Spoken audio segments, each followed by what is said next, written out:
Selamat datang di podcast Etika dan Akuntabilitas Publik. Podcast ini hadir untuk memberi berbagai wawasan, inspirasi, dan cerita menarik seputar pelanggaran kode etik oleh ASN. Saya Admin Fadil Pradana, pembawa acara yang akan menemani Anda di video kali ini. Di sini kita akan membahas berbagai hal menarik bersama.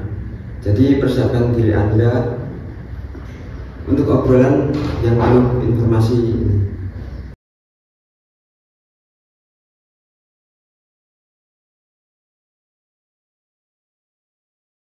Nah, untuk kasus yang pertama yaitu 6 kasus dugaan maladministrasi saat pelaksanaan penerima peserta didik baru 2024. Masih terdengar asing bagi sebagian masyarakat terhadap kata maladministrasi, padahal maladministrasi merupakan bentuk ancaman bangsa untuk mencapai kesejahteraan sosial yang hingga hari ini masih membelenggu pada penyelenggaraan pelayanan publik. Dalam konteks masyarakat demokrasi, maladministrasi mencerminkan kegagalan suatu pemerintah dalam memenuhi hak-hak sipil. Indonesia tak luput dari maladministrasi tersebut. Hal ini dibuktikan dengan adanya sebuah laporan bahwa Badan Pengawas Perdagangan Berjangka Komoditi atau disingkat dengan Bapeti melakukan tindak maladministrasi yang merugikan masyarakat hingga ratusan miliar rupiah.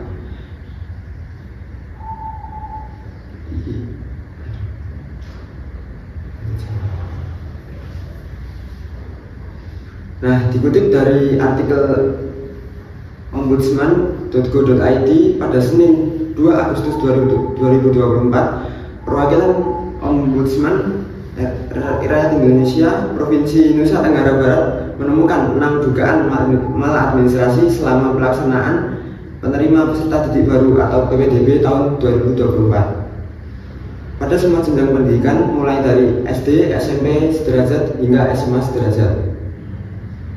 Temuan itu berdasarkan hasil pengawasan dari tanggal 1 sampai 15 Juli 2024. Dalam hasil pengawasan itu, Ombudsman Nusa Tenggara Barat menemukan bahwa temuan maladministrasi PPD setelah menerima sejumlah pengaduan dari proses seleksi jalur prestasi hingga jalur zonasi. Adapun beberapa temuan itu diantaranya yang pertama, tenaga pendidik memperjualbelikan seragam sekolah dengan mengatasnamakan koperasi sekolah, padahal tenaga pendidik tersebut tidak masuk dalam kepengurusan koperasi, dan pada ketentuan telah tertulis bahwa tenaga pendidik atau pendidik tidak boleh memperjualbelikan baju sekolah siswa. Kedua, terdapat juknis penerima peserta didik baru jenjang SMP tahun 2024 tidak mengakomodasi jalur prestasi dan non-akademis untuk semua agama dan persyaratan jalur prestasi pada jenjang SMP. Pada temuan ketiga, prestasi internasional tidak mendapatkan keempat pendistribusian pendidik yang peserta didik yang tidak mendapat kesempatan di sekolah tempat daftar belum jelas, padahal terdapat sekolah yang kekurangan murid hingga penutupan jangka waktu penerimaan peserta didik baru. Nah, menurut kalian nih, bagaimana tanggapan kalian tentang seorang tenaga pendidik yang memperjualbelikan seragam sekolah dengan mengatasnamakan koperasi sekolah, padahal tenaga pendidik tersebut tidak masuk ke dalam urusan korporasi tersebut.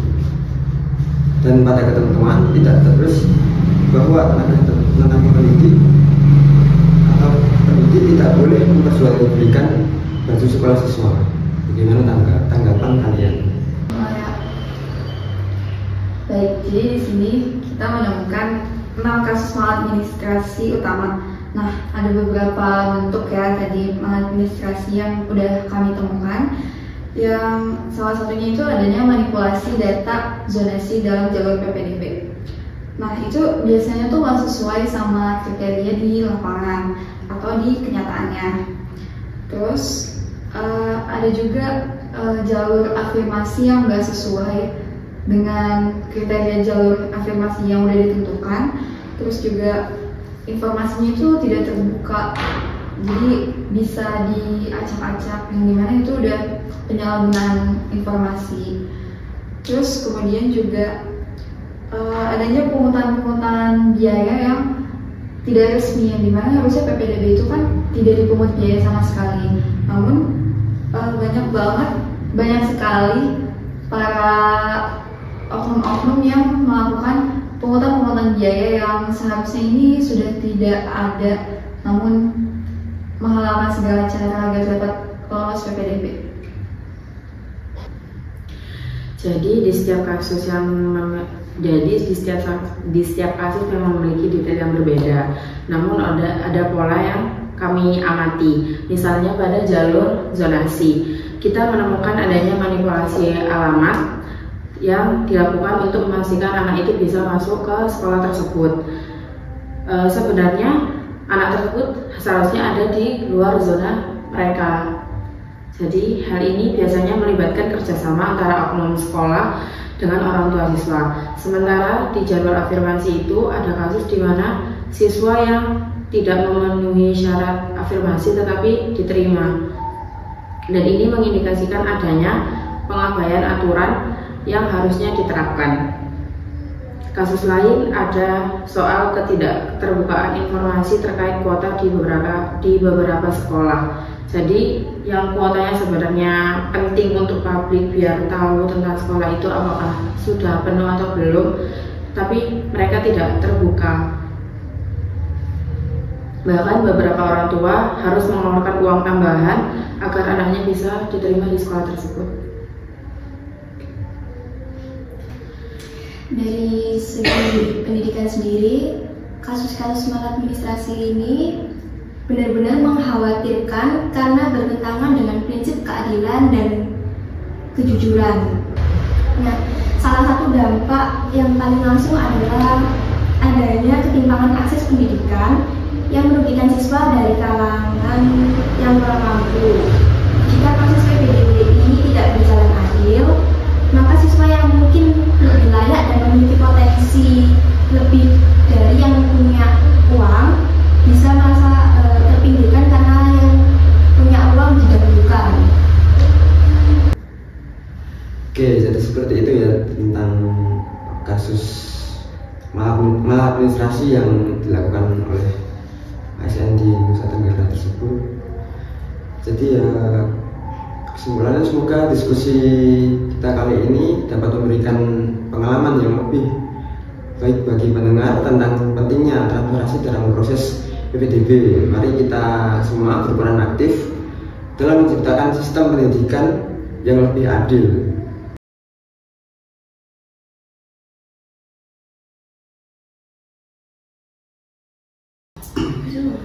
Oke, untuk kasus yang kedua ini tentang PT Duta Fatma Group ya.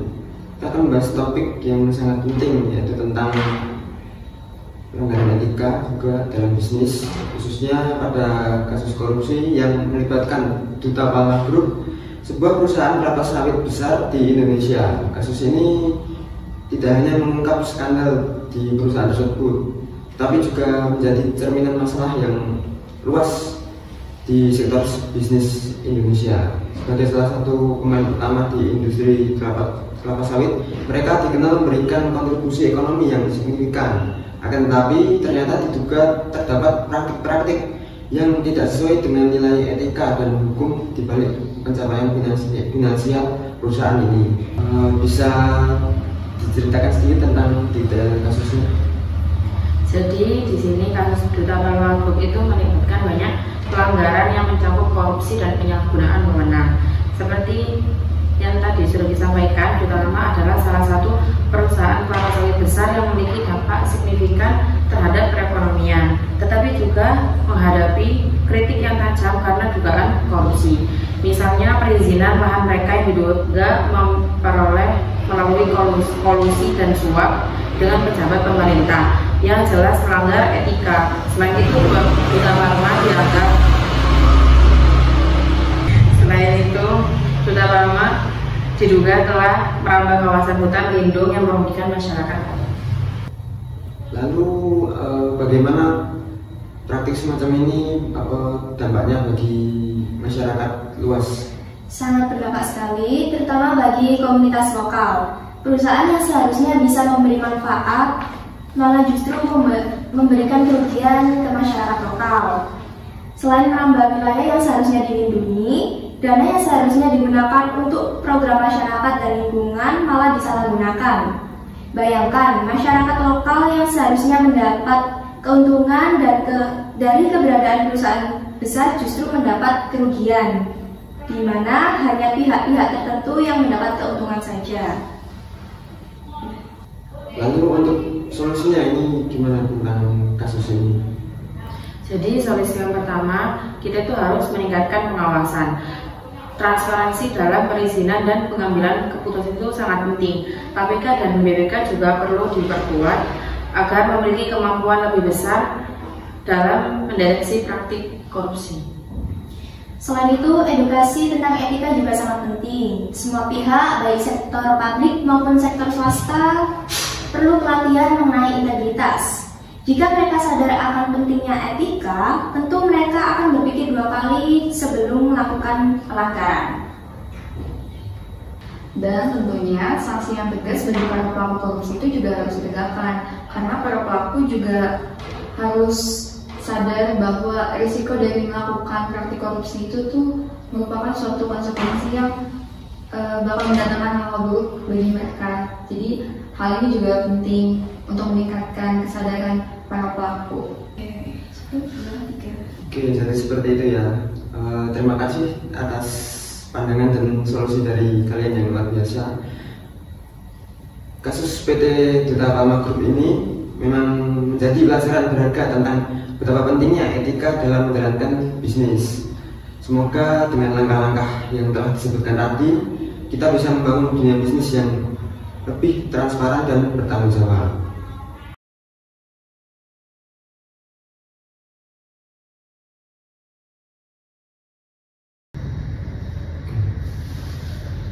Nah, untuk kasus yang ketiga ini dari Kota Bogor, kasus pungli di Kota Bogor usai pecat guru honorer, seorang kepala sekolah dipecat oleh wali kota. Untuk detail kasusnya ini seperti apa? Apa bisa dijelaskan sedikit?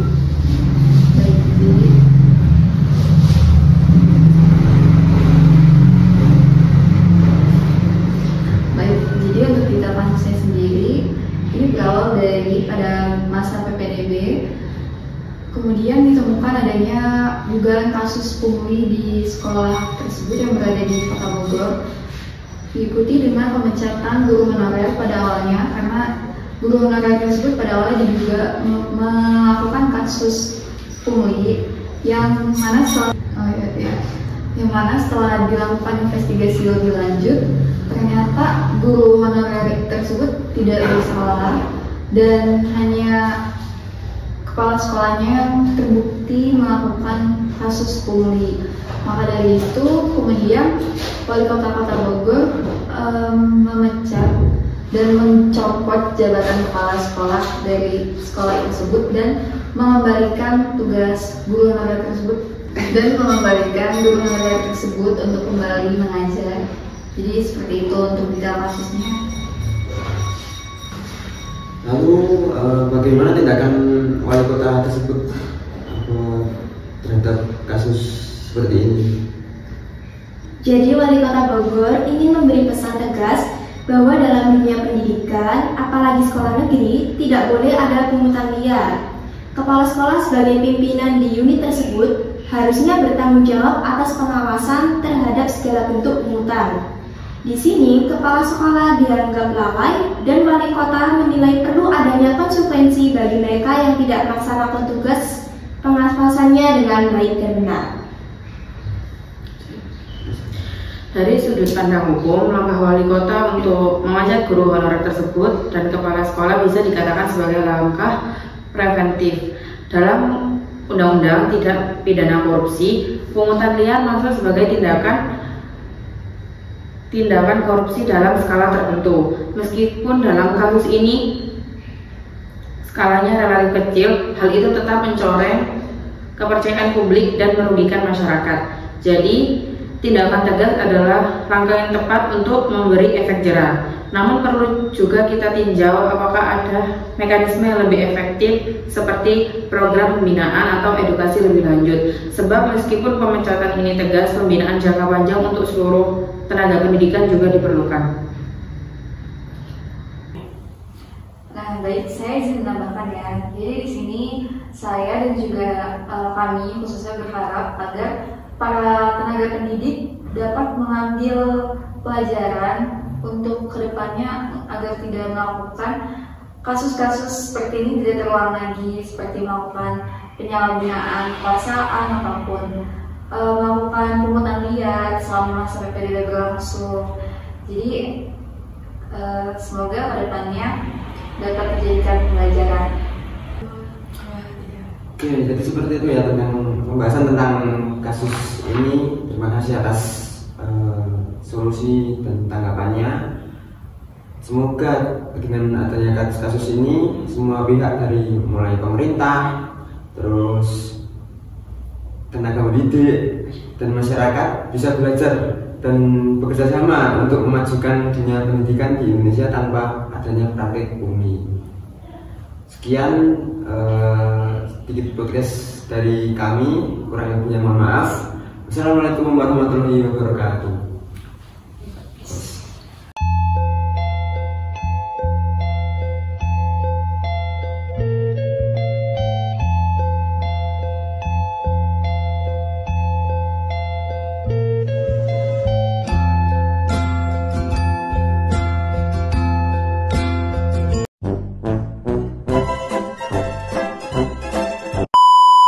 UI yang mana soal 8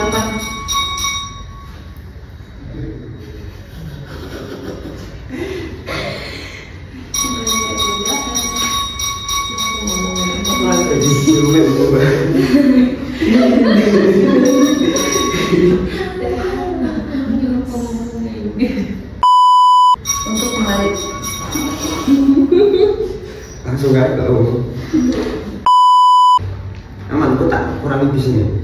oke. Langsung lanjut tak. Kayak email sih malah belum muncul.